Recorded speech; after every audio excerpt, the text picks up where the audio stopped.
Hi, I'm Jennifer, and I'm a member of Stevensville Alateen Group. Hi, Jennifer. I'm a sophomore in high school and have been in Alateen for 3 years. Today, I'm going to discuss my recovery and how I got there. I hope you will get what you're looking for out of what I have to say.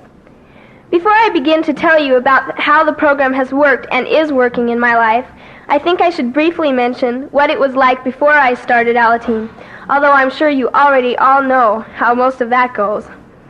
I think my mom has been drinking for a long time because I remember when she would go to the town bar when I was little. But I don't think I really realized the fact that she was drinking and that it was a problem until the latter part of my 6th grade year. I think back and remember many terrible nights in that house. In 7th and 8th grade, it was just about the same, except there were a couple different added problems. Her boyfriends. I really can't remember how I dealt with this. I remember making her feel guilty every time she went out. I also know that I too felt guilty for her drinking and for the fact that she needed boyfriends. I felt that I was the only person in the world who had these problems because most of my friends had good families. Because of this, I never had any of my friends over. I always went to their house. I enjoyed that. I enjoyed being in a real family situation. I was a very closed-up person. I still am, but not quite as much. And I didn't talk to many people about what went on at my house. I felt no one would understand. I felt that people would think less of me because of my mom's drinking. There was one main person I did talk to, though. It was and is my band director, Mr. Gary Gillette. He changed my life, and I will never forget him. In about the middle of my 8th grade year, he told me about Alateen and asked me to consider joining. He requested for me to go into the high school group, so I had to meet with the sponsor first. I was scared stiff. I hardly said a word, but I listened very intently. The word alcoholic kept repeating in my mind. I thought, I can't really say that my mom is an alcoholic. That's mean. She just has a problem. Maybe. Well, I went to my first meeting, again scared stiff. I was sweating golf balls throughout the entire meeting. I hardly said a word. But what I found there, love, concern, you know the rest, I liked it. I kept going back. I learned that alcoholism was a disease and that everyone in the family was affected by it. I learned that it's not my fault for her drinking and that people will like me just the same whether I have an alcoholic mom or not. But most important, I learned about how they used a higher power. I feel that I have been close to the Lord for a long time, although I have grown a lot since then. But I think self-consciously, the program has helped me grow closer to the Lord by always talking about a higher power. God is very important in my life and has helped a lot with the program and all. My most favorite thing that I have gotten out of the program is the serenity prayer. God, grant me the serenity, tells me to be calm about the whole ordeal. Take it with ease. To accept the things I cannot change helps to remind me that I cannot change anyone but myself. Courage to change the things I can gives me reassurance when I'm in the process of changing. And the wisdom to know the difference helps me to think about my projects before I go head on into them without considering the consequences, or benefits for that matter. I would have to say that the most important part of that prayer is the verse telling me to accept the things I cannot change. I guess I've always hoped that I could change my mom's drinking habits, but haven't we all?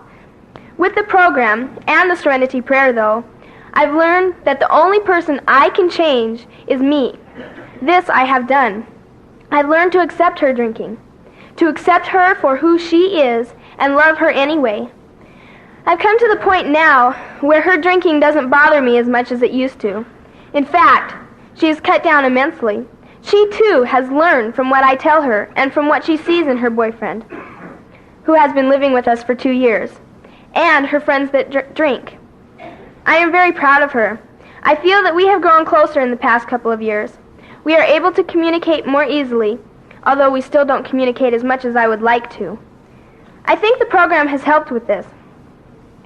As you probably noticed, I have a lot of I thinks and self-consciousness in here. Well, I must admit that I don't work the program as well as I should and would like to. I never catch myself consciously focusing on the steps or slogans. I'm sort of ashamed of that because these are wonderful things that should be a part of everyone's life. That's why I say self-consciously for many things. I feel that in the very back of my mind lie the steps and the slogans that are for me, and when I need them, I use them. You might say that I've adapted the steps and slogans for me in my own way. One of my goals in the Alateen program is to learn more about each and every step and slogan and consciously apply them to my life, the way they are needed. I have many other goals in Alateen for myself, and I've got a long way to go before I accomplish them. Right now, I am just in the process of recovery. In fact, I don't know if I'll ever fully recover, or if any of us will, because the scars and characteristics will always be there. If any of you have never been to Alateen, or have only been going for a short time, or are thinking about quitting, I will make one big suggestion to you. It's a great place to go, and I think you should continue on through Alateen and later on to Al-Anon. Just to be honest with you for a moment, I'm not sure if I'll do that, but I suggest it. I guess as I'm encouraging you, I'm also encouraging myself. Before I conclude, because this is real short here, as I've been going through the different things since I've been here Friday night, I thought of a lot of different things I could say when I got here, but they aren't written down, so I kind of have to fumble my way through them. But one thing that I want to tell the people of Alateen, for some people, the alcoholic home isn't quite as hard as it is for others. And I thought to myself, I think often in the Alateen program, I shouldn't be here. I don't have half as big a problem as she does. I mean, why should they be bothered with my problems? But I've been encouraged by my sponsor and our counselor that no matter how big your problem is, it doesn't matter because it still affects you and hurts you. That's one thing I want to say. And before I came here, it was hard because I had to tell people that didn't know that I was here, that I came to Alateen, that I was coming here and what it was. And that was hard for me. But through the help of the program, I accomplished that very well. And I just want to encourage everybody that has a loved one who's an alcoholic or a parent who's an alcoholic, that Alateen is a place for you and for everybody. I want to thank all of you for having me speak today, and I hope you got what you were looking for. Good luck to each and every one of you in the future. I'd like to please let us end by saying the Serenity Prayer together, even though we already said it. God, grant me the serenity to accept the things I cannot change, courage to change the things I can, and the wisdom to know the difference. Amen. Thank you.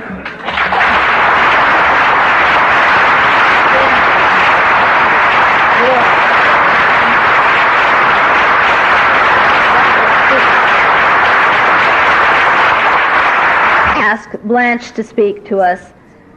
I heard her 2 years ago in Boise. I fell in love. I hate to say it, but I think my husband did too, and I brought the tape home. But anyway, I'm used to those kind of things, so you know how it goes. But I would like very much...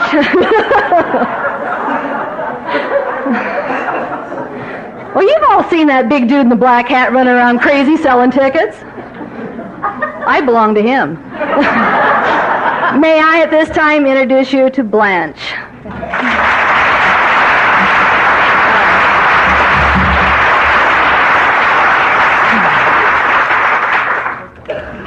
My name is Blanche. I am a grateful recovering member of Al-Anon High. Thank you, Dick. And I have been a member of the Al-Anon family groups since July 7th, 1964. 22 years makes me a survivor, not a savior. And I say that for my sake as well as yours, because I need to remember it. I would be remiss in my good manners if I did not thank the committee for the invitation to your Roundup. I have appreciated the flowers and the food and the accommodations and the warmth and the hospitality.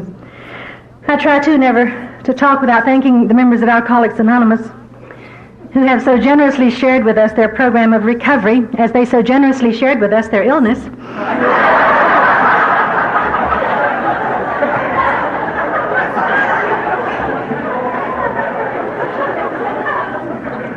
This is my first time to talk in Montana, and I was beginning to think you were avoiding me on purpose. I've been a whole lot of places and been allowed to share Al-Anon, and I am so glad to be here in this beautiful, magnificent state. I've decided that those of you who live here must like it because I never meet anybody from Montana anywhere else.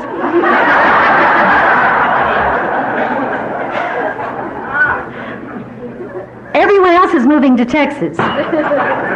The entire Midwest, it seems to us, has just emptied into Texas over the last 5 or 10 years. Sometimes we think we've been guarding the wrong river. You know, we should have been guarding that one to the north. It was beautiful flying in. You have meadows full of wildflowers, as Texas does, and that isn't true everywhere. And I love the spectacular scenery, but even more, I love the free and easy and comfortable atmosphere here. So I do thank you. For the last few years, maybe 10 now, I have been trying, when I have been allowed to share Al-Anon in other places, to talk from my heart instead of my head. Now, this requires me to be very vulnerable and to take a lot of emotional risks with you. But I know that that which does not come from the heart does not reach the heart. And I very much want to reach your hearts this afternoon, so I will ask you to listen to me with your hearts while I'm talking. See, for years I could talk about the program, but not about me. I lecture very well. And a lot of people can't tell the difference who are listening, but I could tell the difference because it wasn't contributing to my therapy, and that's what sharing is supposed to do. And so I have been trying, and I do it a little better all the time. I'm taking a few more risks all the time to tell you how I feel instead of just what I think. And I will need you loving me back while I do that. I am here to participate in your Roundup, not to perform. A number of you have said that you've heard me talk somewhere else or you've heard a tape, and I always tell those people that they could have had a nap this afternoon because I have just one story. I'm not going to go out and do it over again, so I'll have something different to tell you.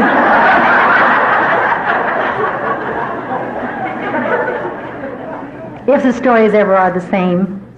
I don't know where we were, you and I, if we have met before. I don't know where we were on our spiritual journey, but at a different place from where we are today. I have done a great deal of hurting and rejoicing and loving and learning over the last few years, and I dare say you have too. And so we really aren't the same. I came into Al-Anon kicking and screaming and clutching my halo and protesting to everyone who would listen and to a lot of people who weren't interested at all that I was fine, thank you. You know, I wrapped my robes of righteousness about me, and I told them that I had not done the drinking and I did not need the therapy. Thank you very much. God led me to a group of people who were serious about recovery. And what I know about the principles of Al-Anon today, I know because they were practiced lovingly and tenderly on me. Not because I read them, and not because someone recited them to me, but because they practiced these principles on me. They loved me when I was unlovable. And they tolerated me when my behavior was just well nigh intolerable. I was condescending and I was patronizing, and they loved me anyway. And I found out that this was not a ladies' auxiliary, nor a sewing circle, nor a coffee klatch, but a group of people who were serious about recovery and who wanted to get well. I usually stop here in my story and try to clear up a few misconceptions, and I imagine you have them in Montana. I run across them nearly everywhere. I used to say I was a typical Al-Anon when I got to you. I've quit saying that because that brings different pictures to different minds, and I'm not sure what your idea of a typical Al-Anon is. I try to dispel a few rumors, too.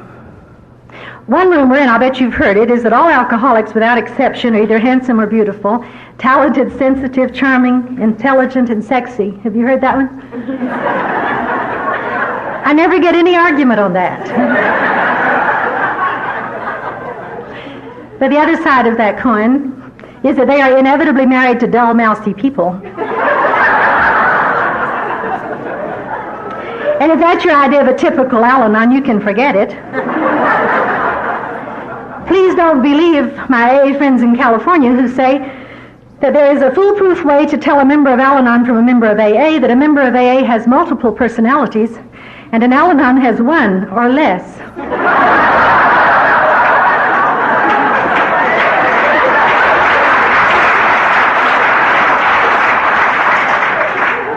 I am allowed to tell Al-Anon jokes. It is not true that Al-Anons make love with their eyes closed because they can't bear to see an alcoholic have a good time.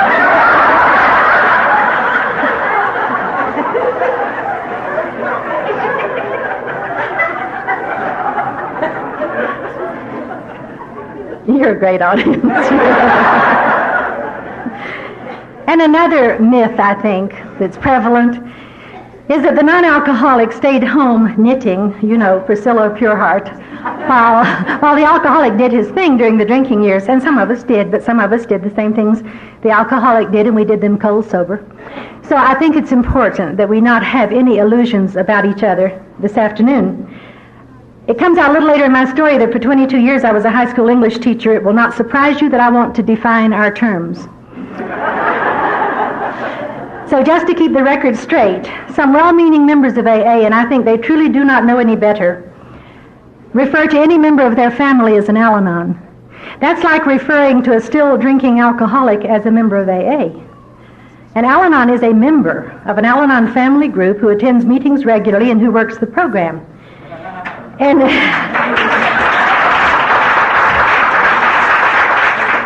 I thought maybe Texas wasn't the only place where that happens. If you hear anyone else talking about Al-Anon, don't pay any attention. That person is uninformed. People like that are not carrying the message. They are spreading the disease. I learned some things that Al-Anon is not, and that it is not coffee makers and cookie bakers, and above all, we are not AA groupies. Al-Anon is not a therapeutic tool for the treatment of alcoholism. It does not promise to save marriage's only sanity. And when I got to you, I thought both of those were in pretty good shape. At my house, I lived to learn better than that. But I know now that happily ever after may not mean walking hand in hand into the sunset. Happily ever after is my personal recovery. And that's what you promised me. This program is for me. An analogy I like to use is my mother's death. She died in 1965. I had been with you for a year. I loved her beyond anyone else in the world. She was 58, which isn't young, but it's young to die, and I thought I could not stand it. And the last time I visited her, she was in Florida, I was in Texas. I stepped out in the hall because I was crying, and a woman in the room across the hall beckoned me into her room. I've never seen her before or since. And she said, "Your mother's going to be all right." And I said, "Oh, you don't understand. Her illness is terminal." And she said, "I didn't say she's going to get well. I said she's going to be all right." And Mother did not get well, and she's been all right ever since. And when I got to you, it's as if you had said to me, "You're going to be all right." And I would have said, "You don't understand. I have a very fragile, sick marriage." And you would have said, "I didn't say we'd save your marriage. I said you're going to be all right." Or I would have said to you, I have a barely sober husband." And you would have said, "Hey, we didn't say anything about a sober husband. We said you're going to be all right." That's what I heard. And I have been. And better than that, I know that I will be. Well, our stories disclose in a general way what we used to be like, what happened, and what we're like now. And I agree with Father Martin, who says when he's sitting out there and you're standing up here, he says, "You're playing with my life. Don't tell me how sick you got without telling me how well you have gotten." And it would be denying the power of God in my life if I didn't share with you my recovery, because through His grace I have a great deal of it. My goodness, if you haven't gotten some recovery in 22 years, you haven't been trying, you get it by osmosis. I was born and grew up in Florida. I lived the first 10 years of my life just below the Georgia border in Jacksonville, and then until I married in Pensacola, which is on the Alabama border, which is very much deep south. We were fourth-generation Floridians. We were not tourists. Tourist was a bad word. if I ever did anything my mother thought appropriate in the way I dressed or the way I behaved, she would say, "Don't act like a tourist." So I'm a very good tourist when I go places. I know how to behave. I had a charming, handsome, sensitive, intelligent Irish alcoholic father. And he was violent. I was never, thank God, sexually abused, but I was a badly battered child. And it was years before I could say that from a podium. And it needs saying, because it is not that rare in alcoholic homes. And let me say quickly, it is not always the alcoholic who is the violent one. It just happened to be at our house. My parents were divorced when I was 8. A couple of years later, my mother remarried a very kind man who, as it happened, didn't drink at all. We were never close, but we both loved my mother, and there was a great deal of affection and caring between us. While we were living with my own father, we lived in abject poverty. I don't mean we didn't have luxuries. I mean there was not enough to eat. For days on end, there was not enough to wear. And we had very inadequate shelter. We lived in a very blighted area of Jacksonville. Poverty has nothing to recommend it. It does not ennoble the human character. Hunger is a demeaning and a debasing way to live. Don't let anyone tell you anything different. I have to mention that because even in the area where we lived, the neighborhood children were not allowed to play with me. I know now that their parents were understandably apprehensive about what was going on at our house, but at that time I just felt rejection and rage. And my thinking was that I would get back at them some way, somehow. And it turned out that I could do that in school. I could beat the socks off of them, and I did, and I relished every minute of it. And that became my way up and out, and it became far too important to me, of course. That's when I bought into a set of rules, man-made rules that worked for me and also served to make me pretty sick until I got to you. My thinking was if you didn't like me, you would, by golly, respect me, and I saw to it that you did. And I did the right thing, and if I didn't know what it was, I found out. And my life was like one of those paint-by-number sets, you know? You just didn't get outside the lines. Even when my mother remarried, there were no luxuries. We did have enough to eat, and we had a home. But when I wanted to go to college, there was certainly no money for it. And besides, I wanted to go to Baylor University, and that's how I got to Texas, because that's where it happens to be. My mother said a few things about this. One, if you can pay for it, go ahead. And she also said, if you want to go to college in Texas, it's all right with me. But she said, make up your mind that if you do, you'll live the rest of your life out there because you'll end up marrying a Texan and they don't transplant, she said.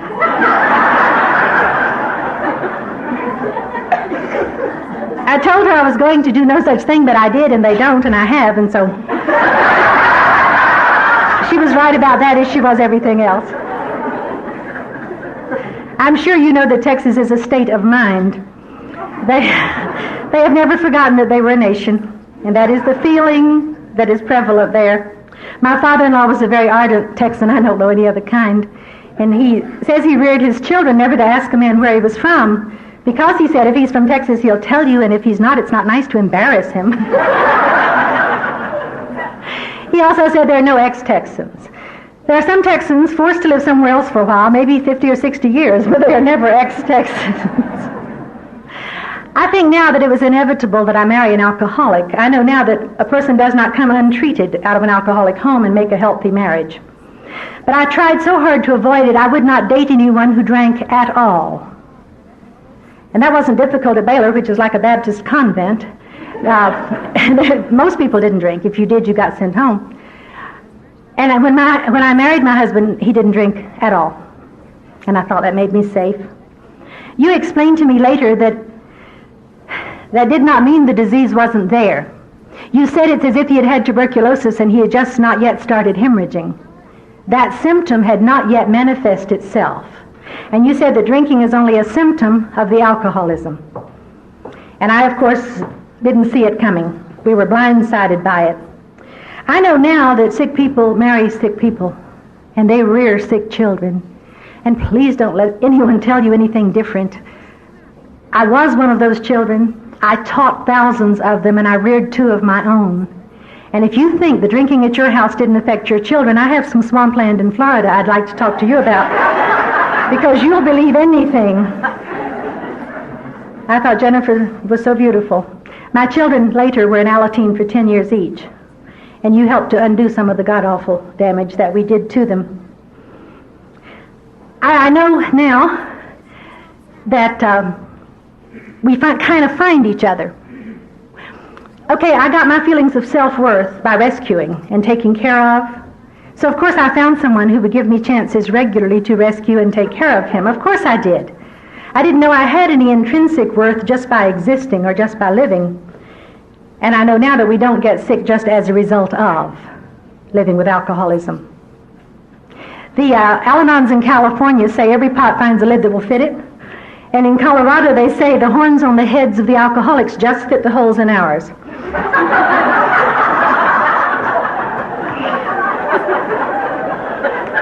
So of course we found each other. We lived in Corpus Christi for a year and then in San Antonio for 4 years. Our children were born there. Then we moved to West Texas to a town called Odessa, which was my husband's hometown. The landscape of West Texas is somewhat akin to that of the moon. And my mother used to refer to this city as Odesolate. Not where anyone could hear her. And that's where we got our sickest, and that's where we found you. During the drinking years, I had some slogans that I know now I lived by before you gave me some different slogans.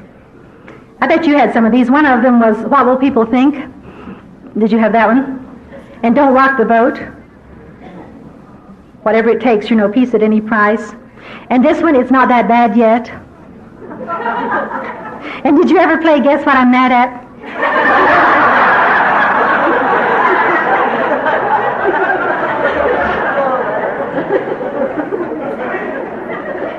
You are exhibiting what psychologists call a recognition reflex. Charles used to say that I could ask him a question, answer it myself, and go away mad.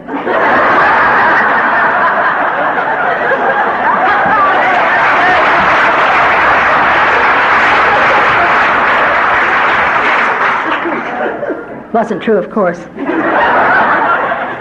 I did all the wrong things during the drinking years. I protected and I lied and I rescued, and this man was almost literally loved to death. And that can happen.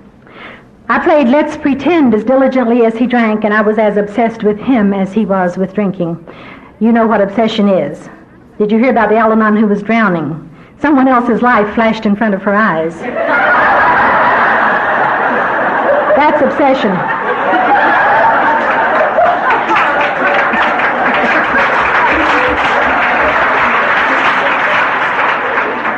Now, I would like you to think that I stayed during those years out of love and loyalty. I did not. I stayed out of pride. And when I'm this far from home, I have to kind of explain what I mean by that. Growing up in the Deep South, at least in my generation, we got a very specific kind of upbringing.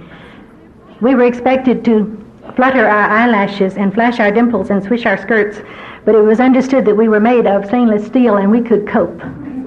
You know, Scarlett O'Hara in the sweet potato field. I'll never be hungry again. And one did not air one's dirty linen in public. And if you lived with a man, you didn't criticize him to other people. And you could tell a Southern lady by her hands and her feet. And you took care of those no matter how hard you had to work. And of course, you never went anywhere without a white linen handkerchief. And that imprinting took on me. And so I stayed out of pride. I had never failed at anything in my life, and I wasn't going to start with my marriage. If it fell apart, nobody would know about it. See, I was keeping the rules, and that's what the rules said. So my answer was to try harder.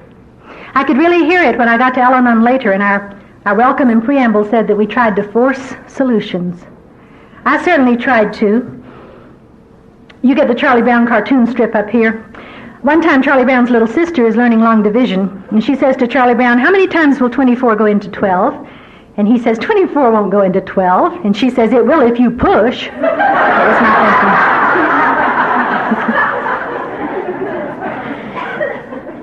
And I felt that I had a very inauspicious beginning, a very difficult childhood. I married considerably above myself.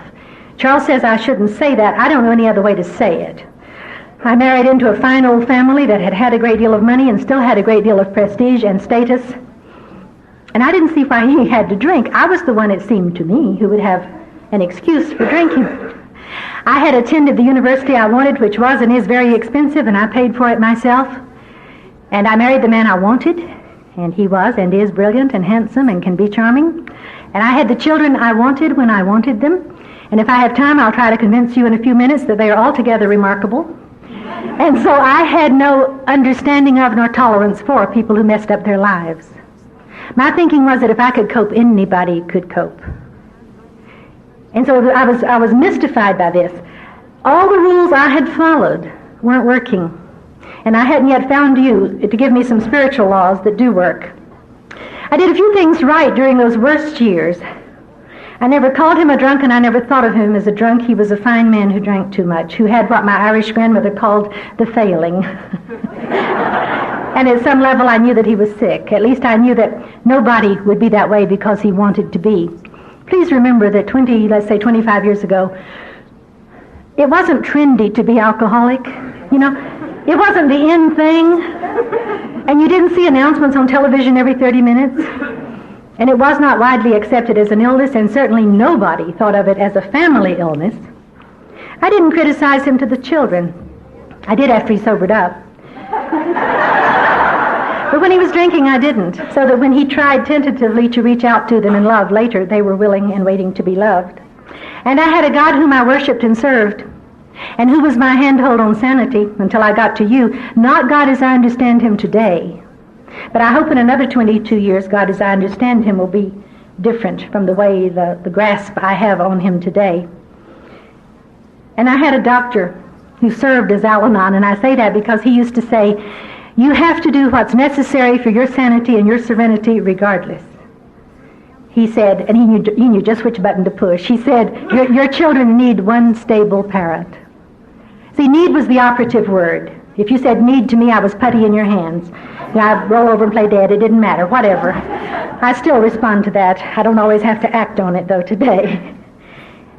And so he suggested, the doctor, that I return to teaching. I had stayed home 12 years when my children were little, because the rules said no good mother worked outside her home. And besides, I wanted very much to stay home with them when they were little. I had taught school before they were born, and I loved it, and I missed it. But I'm not a spontaneous or impulsive person. I wish I were. I tried to be. It took me a year after he suggested it, and he wrote it on a prescription pad. It took me a year to do it. I went back to teaching. Now, there are people who think I taught 11th grade English in a very fine, very affluent high school. Most of the years, that's where I was. There are people who think that 150 17-year-olds a day do not constitute therapy. There are those who suggest that if you aren't already sick, that might do it. And I never talk without saying, don't criticize kids to me. You'll have to fight me first.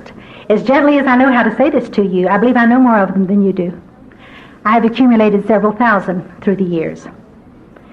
And I believe I know them better in an English class where we share feelings and thoughts than perhaps a math or a science teacher gets to know them. That was my privilege. And they were a beautiful enrichment in my life. I have not been teaching the last few years, and I miss it.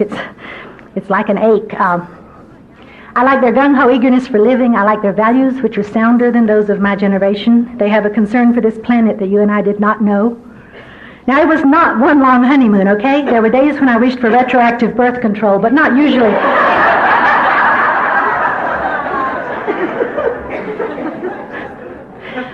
What happened was that Charles never quit trying to find an answer. And I did then, and I do now respect him very much for that. He went to ministers and to lay counselors and to medical doctors and through clinics. He went through both our local psychiatrists pretty quickly, and nobody ever said alcoholic to him. For one thing, he drank at home. He didn't like people who would hang out in bars. He says the way you create a good crop of Al-Anons and Alateens is to drink at home. Because he had me to protect him, he didn't have any painful consequences from his drinking at all. And as he says, you don't get a DWI while driving a sofa. So it wasn't until he went to a psychologist, a woman who was doing counseling in Odessa at that time. Strange, eccentric lady. It'll tell you something about her when I tell you that his first appointment with her was at 12:30 a.m. And it'll tell you something about him when I tell you he was there. He kept it.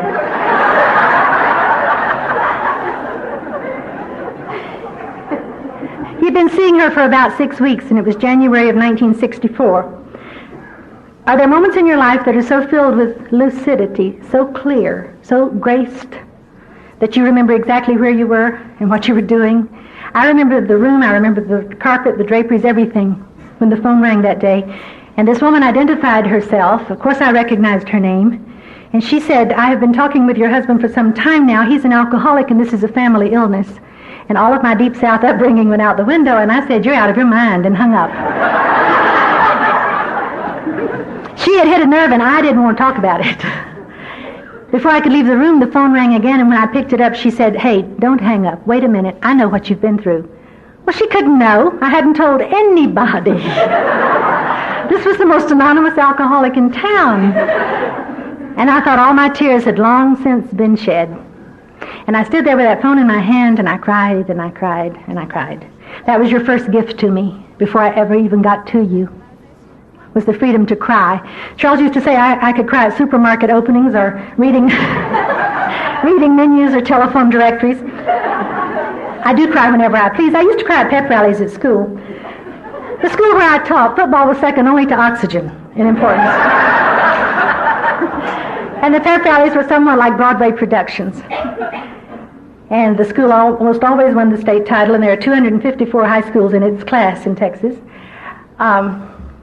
Took it seriously. And I would look at these marvelous young people who thought they had the world by the tail and think what tough rows some of them would be hoeing, you know. And I can get teary right now thinking of that. So I had the freedom to cry now because you gave it to me. You know, when you're living with alcoholism, I don't think this happens on a conscious level, but it seems to me that we sort of reason out, I'm going to shut down some of these feelings because they hurt too much. It's as if they had faucets or valves. I'm going to turn off the one marked anger, and I'm going to turn off the one marked self-pity and resentment. And what I didn't know is that there's one valve, and it's marked feelings. And so when I got to you, I was emotionally frozen, and you really loved me back to life. And up here, of all places, you know that when the feeling comes back after something has been frozen, it is painful. And for years, whenever I hurt in a new place, it would be some little frozen pocket that had not yet thawed. It's been a long time, though, since that has happened. It was this counselor who sent us to you all, and for 6 months, I went only to open meetings. If anyone had the questionable judgment to invite me to Al-Anon, I explained that I had not done the drinking and I did not need the therapy. I was brought up that if you don't like someone, you're never rude, you're kind but cool. So that's what I was to these people. And I wouldn't even go to an open meeting if Charles was due to get any memento of sobriety. Do your groups have that? 30 days and 90 days? I didn't want to hear him say, my name is Charles and I'm an alcoholic. In July of that year, we went to San Antonio for the 4th of July weekend. I mentioned that we had lived there, our babies were born there, and it's a beautiful city, and we went back every chance we got. Besides, every now and then you just have to go see a tree, you know. And Charles got drunk. He says, I must never tell anyone it was a slip. It was a carefully planned drunk. And I know now it was not the worst one nor the longest one, and I did not expect him to stay sober. That attitude must have helped him a lot, too, don't you think? At any rate, I was driving home. To this man's credit, he never drove drinking or hungover. And he said, I'm going to have to tell my group about this next week because I'm due to get a 6-month chip. And in my appalling ignorance, I said, I won't tell anybody. And he explained to me that isn't the name of the game. Now, I have to tell you that to tell you that's what got my attention. We had been married 14 years at that time, and this man had never once said to me, I'm sorry, I was wrong, I made a mistake. And he was going to go down there and say it to some people he had known 6 months, and it made me mad.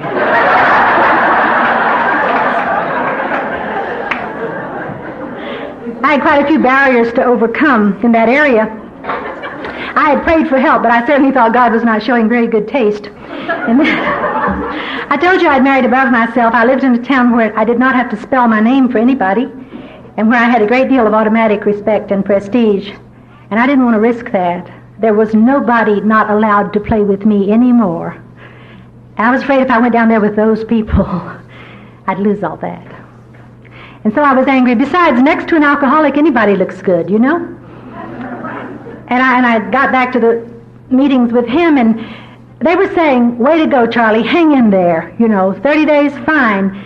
Nobody was telling me I was wonderful. They were hinting rather broadly I could use some help. Nobody had ever done that to me in my life. And of course I was angry. Besides, you took away my whipping boy, my scapegoat. You see, if you're married to an alcoholic, anything that goes wrong can be blamed on the problem, capital P. And I couldn't blame it on him anymore. And you were forcing me to look at me. So, it was at this point that someone asked me to Al-Anon, and I heard her. And I used to say, I don't know why her invitation reached me when no one else has had. Well, I have done 3, I think, very comprehensive and thorough 4th and 5th steps. And in my very first one, God revealed to me why her invitation reached me. And rigorous honesty requires that I tell you, and I wish I didn't have to. But this was a woman I considered as good as I was. Okay? I mean, I'm sorry, that's what it took. It takes what it takes. She had intelligence and beauty and brains and breeding and status and prestige and money and all of those things that I considered important. She still has everything I consider important, but it's a different list this afternoon. She became my sponsor, and she was my sponsor for 11 years until she moved away, and I got another one. And if I had another hour to talk to you, I would get on my soapbox and I would talk about sponsorship. I don't understand the enormity of the ego that presumes to get into and go through a program like this alone. I have no patience with people who talk all over the country and who have no sponsors and no home group. There is no place for gurus and disciples in this fellowship. And I will give...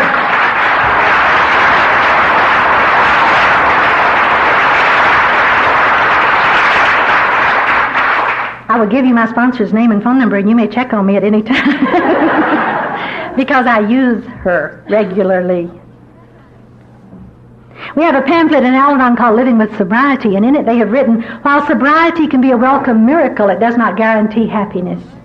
And I believe I'm quoting Bill Wilson correctly, who said, we consider that man unthinking who says that sobriety is enough. It was essential, but it was not enough, and we had a very difficult, stormy... 18 months were unmitigated hell. They were worse than anything we had ever had drinking. Charles was stark, raving sober, and very much aware of all of my defects of character, and no longer held back by guilt from mentioning them loudly and clearly and frequently. And I was having to give up the overlay of fantasy, the let's pretend, that I had had for so long. We get into Al-Anon with varying degrees of illness. I was in pretty bad shape. For one thing, I had to learn to express needs. I thought you were supposed to read my mind, and I don't know about the people in your family, but the ones in my family failed their mind-reading course, and nobody could. And so I learned to say I need and I want, rather than be angry because you couldn't automatically assume that and fill that need. And I learned it because you were willing to say to me, I need and I want. You didn't require that I read your mind and then get angry because I couldn't. I would so much rather you say to me, I need a hug, than to walk away feeling unloved by me because I didn't know that you needed one.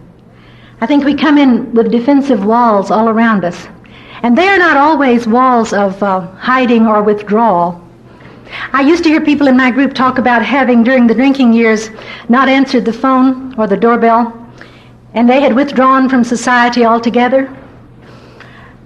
I joined everything in town and ran most of them.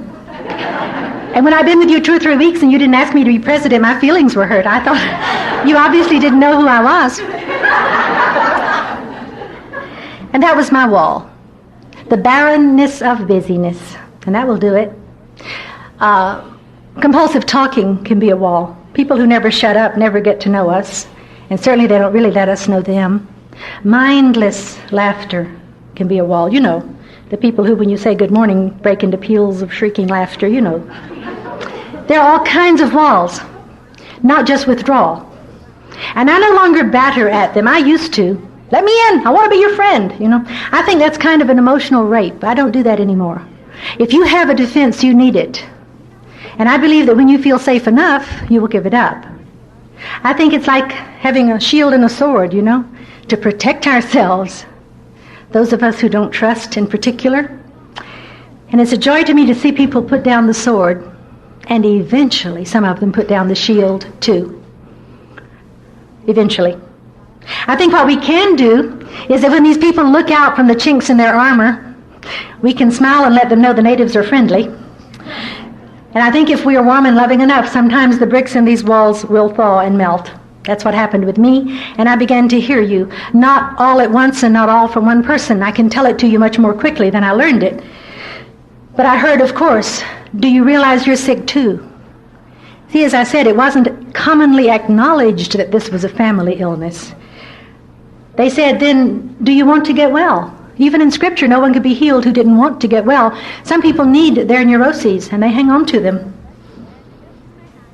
And then they said, you have a great many old ideas that have to go. Well-meaning people, I think, tell us things that they believe to be true, and that I had to unlearn before I could hear you. My sponsor said, God can only fill an empty vessel. First, get rid of some of these old ideas. She said, you cannot put new wine in an old bottle. I had been taught, for instance, and I'll bet you were too, that God helps those who help themselves. He does not, you know. He helps those who ask. And the times I have needed him most desperately, I could not have helped myself if my life depended on it, and it very nearly did. God helps those who ask. I was brought up that mature people don't need help. Learning to ask for help was the hardest thing I ever did. I wouldn't ask for directions in a strange town. I would buy a map. I guess if I'd broken my leg, I would have tried to set it. I don't know. But it was a weakness to ask for help. And you said no.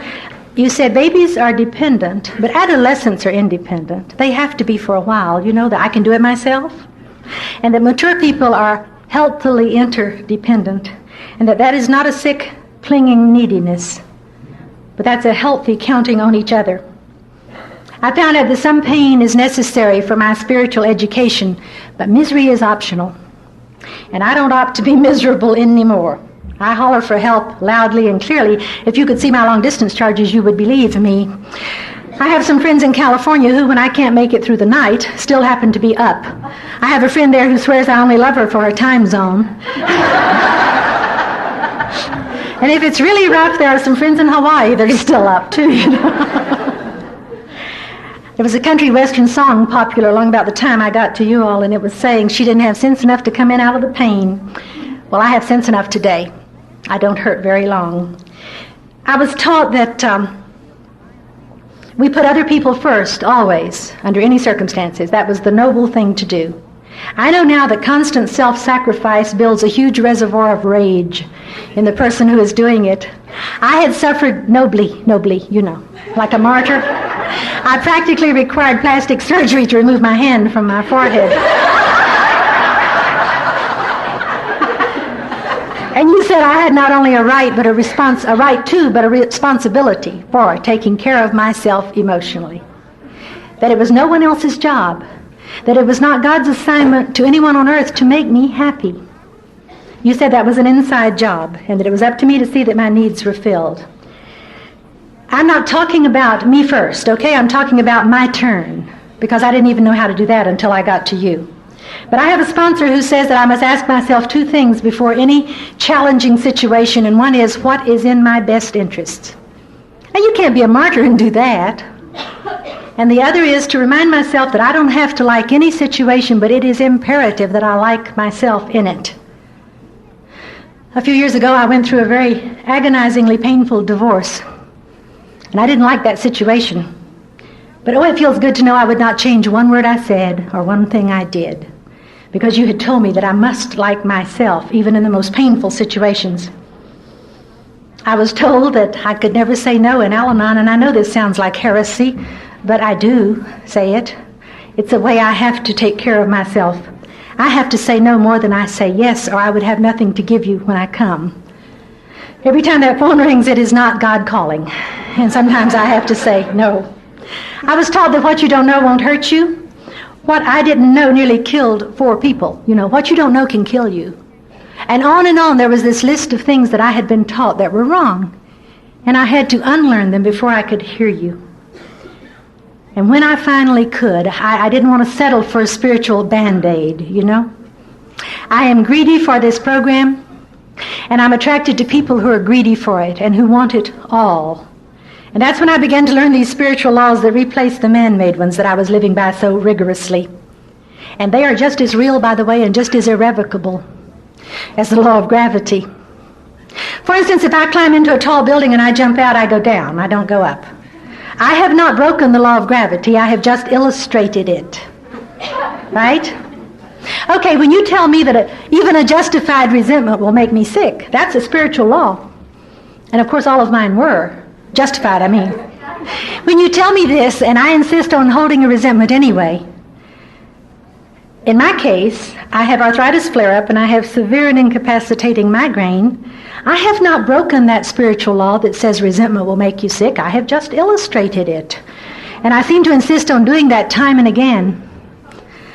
I do know something about words.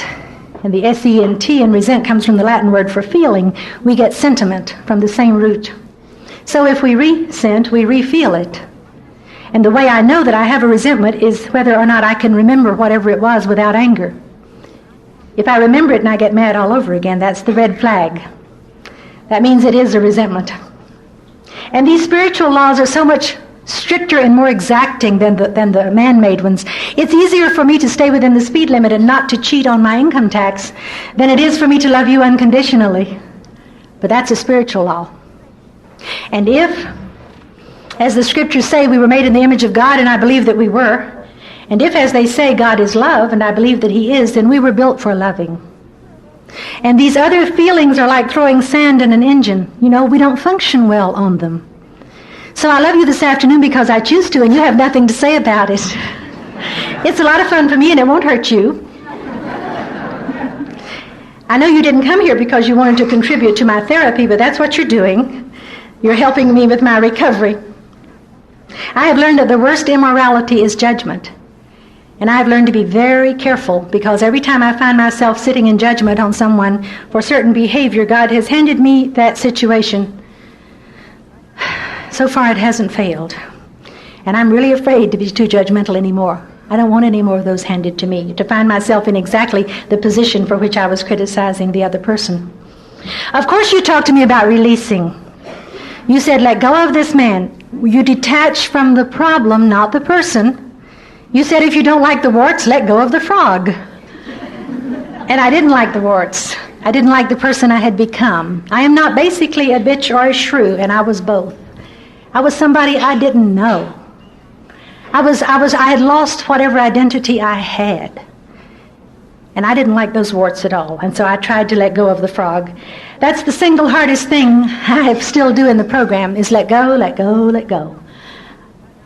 Sometimes I have to release with anger before I can with love. Sometimes I have to withdraw emotionally for a while before I can release it all, and everything I've ever released in my life has claw marks all over it. But I am able to do it today, at least to some extent.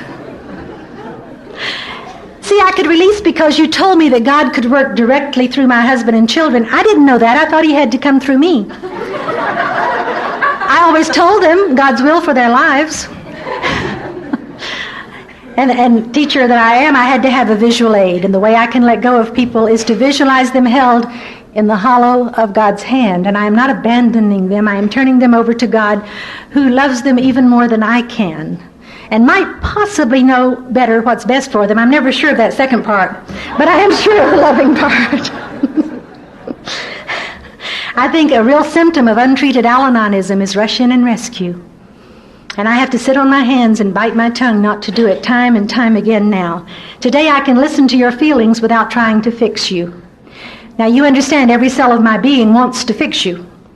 But today I don't have to act on that. I don't have to give you advice. That surprised me when I heard that we don't give advice in the program, because I thought, how do we help each other? I know now that we do it by helping each other see what our available options are. See, when I got to you, I thought I had three options: that I could divorce this man, or I could live with him while we both tried to recover in the program, or I could have a close, warm, loving, communicative marriage. So I opted for number 3, and unfortunately that was not one of my available options. And any time I am miserable today, it's because I have chosen something that was not an available choice. And sometimes I need you to point that out to me. I can't always see what the options are, and more importantly, what they are not. That's what we can do for each other. And one of my problems in choosing is thinking that if I make the right choice, it will be happy, joyous, and free. It will be bliss, Sometimes it's which kind of pain can you live with best. You know that. And you said to me, we can't say that you won't hurt. Sometimes it's just a choice of what to do while you're hurting, you know.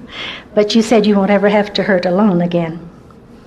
And I quit translating for the children. Did you ever do that? Now, honey, what your daddy meant was, you did. I can tell. You did. Our children were in Alateen for 10 years each. If I had time, I would tell you some of the stories that I love to tell about the added dimension to family life it gives to have your kids in the program, too. They did a great deal of speaking for Alateen, and my son was on the state board. They were very active, strong Alateens. See, I could have told you, and I did if you let me, how much harm their father had done them during the drinking. But you told me how much harm I had done them, and I thought I could not stand that. For 3 years, I was on the literature committee in New York, and we tried very hard to write a pamphlet for Alateen on how to handle your resentment toward the non-alcoholic. Because unless the alcoholic is violent, generally the non-alcoholic is resented more. We can't, make a general statement, but as a rule, that's the way it is. At our house, for instance, all they could see was their father, they thought, asleep on the sofa. They didn't know passed out. And they knew something was wrong with him, but what was wrong with this crazy woman who was yelling and screaming and throwing things, Which one would you resent? And I was the villain, and I was the heavy, and I was the disciplinarian. So, of course, I was the one that they resented. And I will be grateful all my life for the 10 years of intensive care that you gave them. You told me, too, that I was not responsible for the drinking. I thought I was. Charles always said I was, and I believed everything he told me. And just when I breathed a sigh of relief over that, you said, on the other hand, you're entirely responsible for your own behavior. I didn't want to hear that. As I said, I had had a whipping boy, and you took that away. And you told me that I could choose my reaction, that otherwise I was in emotional slavery. I thought if he got angry and I got angry, it showed we were close. So if he got depressed, I got depressed. It's as if I woke up every morning and said to him, "Good morning, how do I feel today?" It was entirely up to him. I hope I do not ever again give that much power to another human being. In Charles' defense, he never asked for that. I just gave it to him. I handed my self-worth to this man on a platter. And I said, what I think of me will depend on you. And, and he didn't want that. And you said, you can take your sails out of his wind. And nobody has to decide the direction in which I go today. It does not depend on other people. And I have so slowly learned to take the risk of being who I am within the bounds of love and courtesy, as my sponsor always adds, and pay the emotional price that costs, and sometimes that's pretty high. It cost me a marriage. But the price I was paying for not being who I am was costing me more. You told me that love isn't dependency, that it has to be given for fun and for free, and that we cannot usually give it on our terms. I have a son who is 6'3". It seems to me he's been that tall since he was 5. Surely not.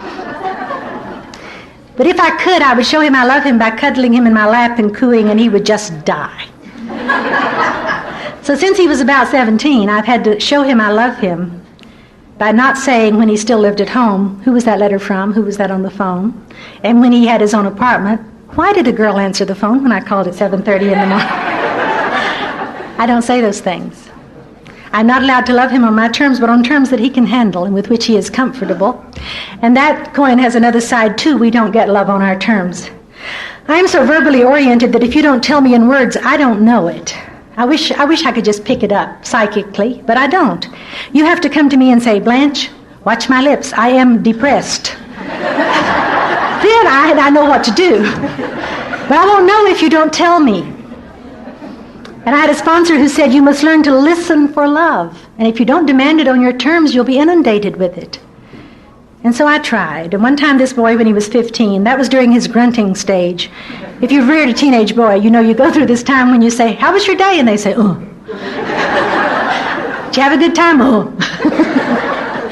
And at that point in life, he could not have said, I love you, if his life depended on it. He certainly says it today in every conversation. But then he couldn't, and he came home one day and threw his books down and said to me, I'm so glad you're not just some dumb broad like most of the ding-a-ling women I see.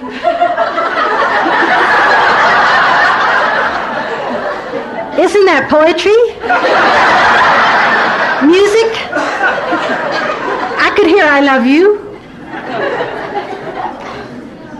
And when a student said, I don't like English, but this is my favorite class, or I don't write poems, but here, these are for you, I could hear I love you.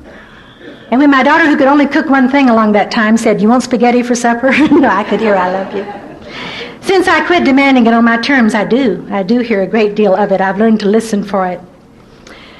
I've got to hurry. I did not, of course, get the program all at once. I still don't have it all. I learned it slowly and painfully, through blood, sweat, and tears, incident by incident, 24 hours at a time. And some days I still ask, what program? God, who? And I will call somebody who will tell me what program and God, who.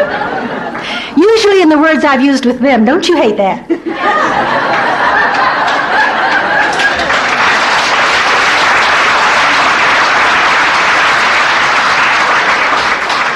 They say, well, as you've said to me, and I say, don't do that to me. I don't have to have that today, you know. But there is someone to tell me, and I do know enough to listen today. And I let myself have relapses, by the way. It took me a while. For a long time, I had to be Mrs. Al-Anon. I don't have to do that anymore. I am able to be compassionate with myself when I have a slip on the program, and I do. I'll tell you about one of my most recent ones. It was 2 years ago, maybe. I was visiting my son in Dallas, and on my way to Little Rock, Arkansas to see my daughter for Thanksgiving. Bright, sunshiny morning, no excuse in the world. We were going down the stairs of his condo, and I have an arthritic knee that gave way, and I fell. And it was a very bad fall, and I was unconscious, and he called the paramedics, and they took me to the hospital, and I don't remember any of that.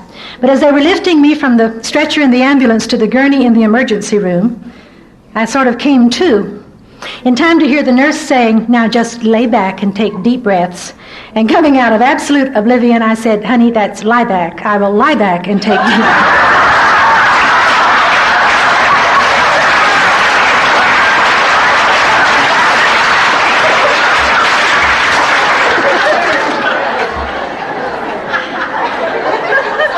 I immediately lost consciousness again. But when I came to, I couldn't stop. I said, you see, you say it so often every day, you really should learn to say it correctly. My son was covering his eyes with his hands. He was saying, she doesn't do this to total strangers usually. Really, she doesn't. Fortunately, the nurse thought it was funny, fortunately. My point to you is, let my defenses get down, and I am going to straighten out the world. And that is my untreated Al-Anonism. And if I don't watch it, I will slip back into that regularly. But because you told me that practice makes progress, not perfection, then I keep practicing. You also told me that recovery, thank God, is progressive too, not just the illness. The weller we get, the weller we can get. English teachers are allowed to make up their own words. It's in our contract. Of course I talk the talk better than I walk the walk. Of course I do. And I walk the walk better than I feel the feeling.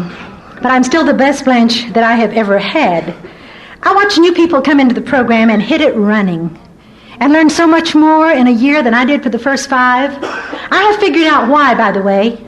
22 years ago, we didn't have us. Does that make sense? Okay. My sponsor had 13 months. I thought she knew everything. We had 1 hardback book in Al-Anon and 10 pamphlets. We were the blind leading the blind. And there was no one who had 5, 10, 15, much less 20 years. Al-Anon had been around 20 years, you know. And so I'm awed by the vigor of the new people embracing this program. But I do remember to take a little bit of credit for that, for those of us who have been around a while. These children I've mentioned to you are fine today, thank you. And I mean literally thank you. Because you're the ones who healed them.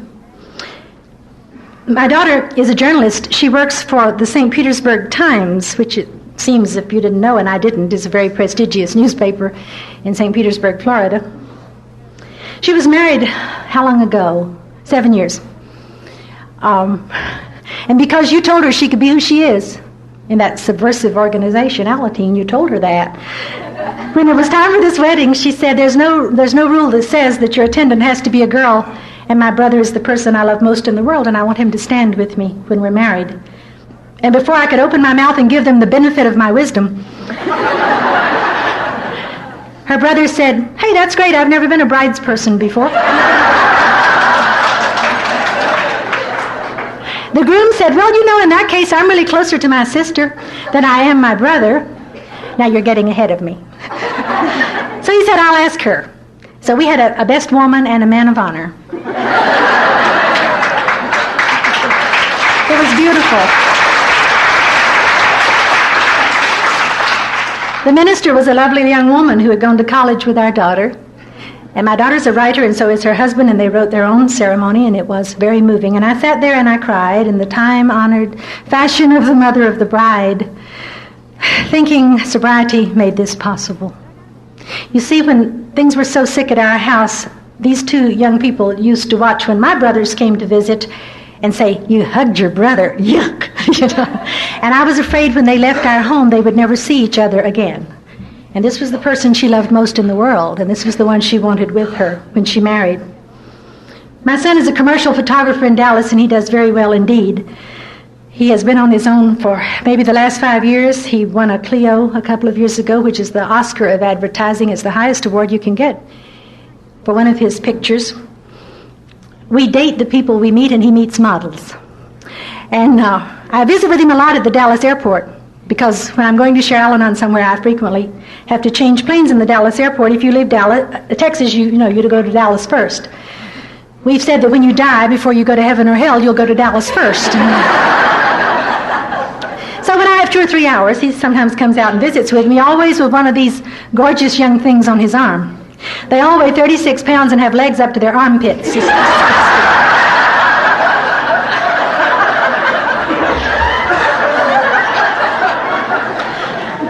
I have told him that if I want to feel frumpy, I can stay home and iron, I don't have to look at these, well.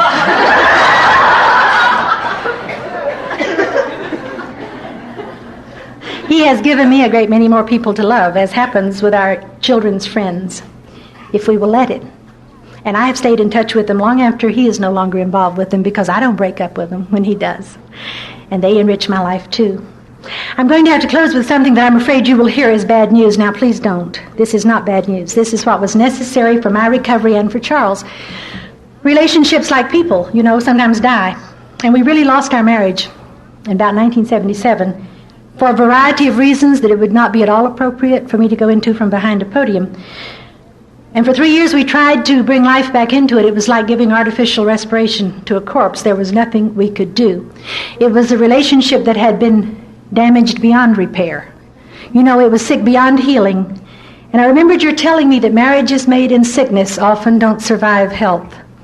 I had not wanted to hear it, but I know that it's true. Often they don't. We had nothing to go back to. And our recovery took us down different roads and in different directions. People who love us always want to know. So I've taken to saying, no, he did not leave me for another woman. And no, I did not throw him out for another man. And no, he did not resume drinking.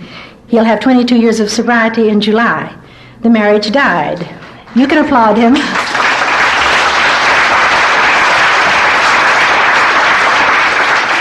But something toxic happens when we try to relate to each other that doesn't seem to happen when we relate to other people. This had become such a destructive relationship, and we care too much about each other to destroy each other. We couldn't gain any further recovery within the frame of a relationship that was this sick. So in April of 1980, we released each other with dignity and respect. We really did, to follow new lives and new directions, and our divorce was final in August of that year. Now, we have tried to remain friendly, but I would be lying if I said we are friends. We're not. Friends share feelings, and friends joy in each other's presence, and if we could have done that, we could have stayed married. It was because we couldn't do that, that we weren't married. But there is no villain. There's no one wearing a black hat here. Now, lest you think this is a storybook divorce, I will tell you that I am enraged that this man has been able, with his new friends and as of a couple of years ago, a new wife, to do and be everything I always wanted him to do and be. And he either could not or would not within the framework of our own marriage. It seems to me these people are getting effortlessly everything I yearned for 30 years. On my saner days, I can rejoice in this evidence of his recovery. But most of the time I am just mad as hell that he wouldn't do this in time to save our own marriage. I don't like it, but then I don't have to. I only have to like myself in it, remember? Nobody wants divorce. I mean, listen, I wanted us to grow old together, watch our grandchildren playing, put our teeth in the same glass, on the nightstand. But I never felt more direct guidance in my life than I felt with this decision. And I was never more healthfully Al-Anon than when I determined that I would go to any lengths to get well, too. Because you didn't turn loose of them for 10 years, our children were able to be mutually supportive. The weekend that Charles moved out, our son flew out from Dallas to help him, and he alternated moving a piece of furniture for his father and sitting on the sofa and holding me while I cried, and then moving another piece of furniture for his father.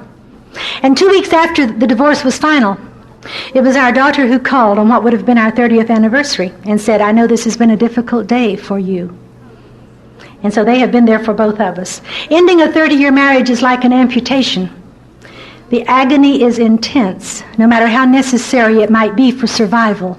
And there is a phantom pain where the relationship used to be. You told me the tragedy of suffering is not that it happens, but that it is wasted and that I must not let it be wasted. You said, you don't back God into a corner and say, why me? I mean, after all, why not me? But you must ask, what am I supposed to understand? And so that's what I have been asking. And I don't have all the answers yet, but I do have a few.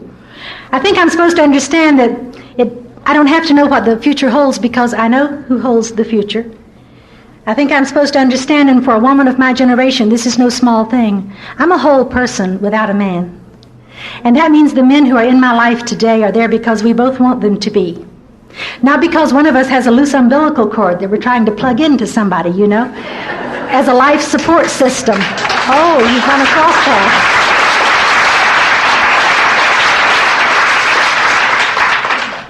I want to say, too, because I think people need to know it.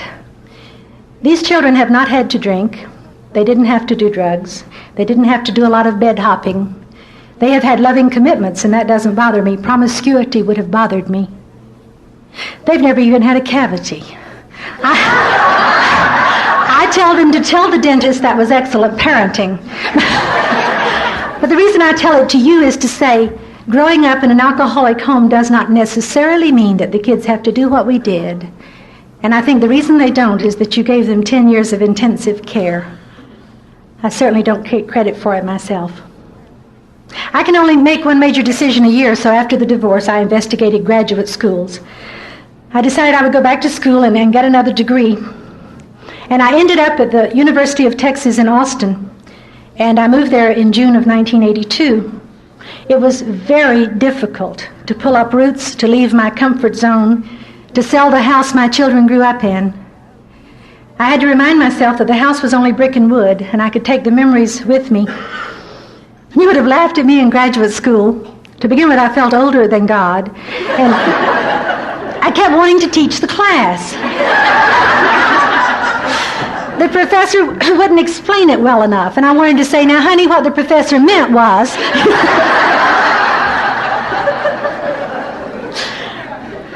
I also wanted to correct their grammar, but I don't do that when I'm not unconscious. I don't do that.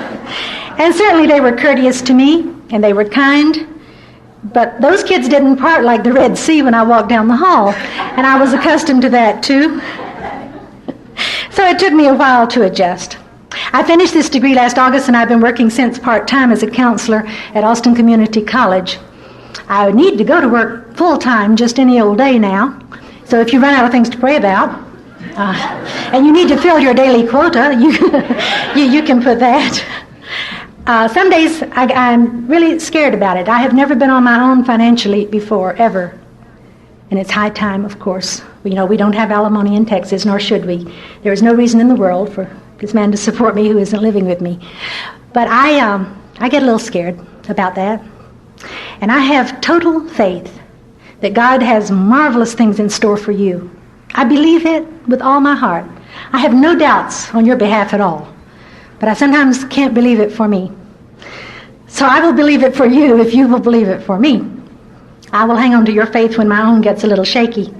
Besides, you told me nearly 22 years ago that I would be all right. And I believe everything you've told me, because so far it's all been true. A few years ago, I was listening to a Fifth Step, and the man said to me, when my wife was drinking, I was so obsessed with it that I missed the childhood of my daughters. He said, I miss so many present moments that won't ever come again. And I like that term. Tommy Breen up in Winnipeg says, the way you don't miss the present moment is to ask yourself, how am I conscious of God right now, this minute? Well, I'm conscious of him right now, this minute, because you did what I asked you to. You really did love me back while I was talking. And I thank you for that. And I thank you for being who you are and whose you are.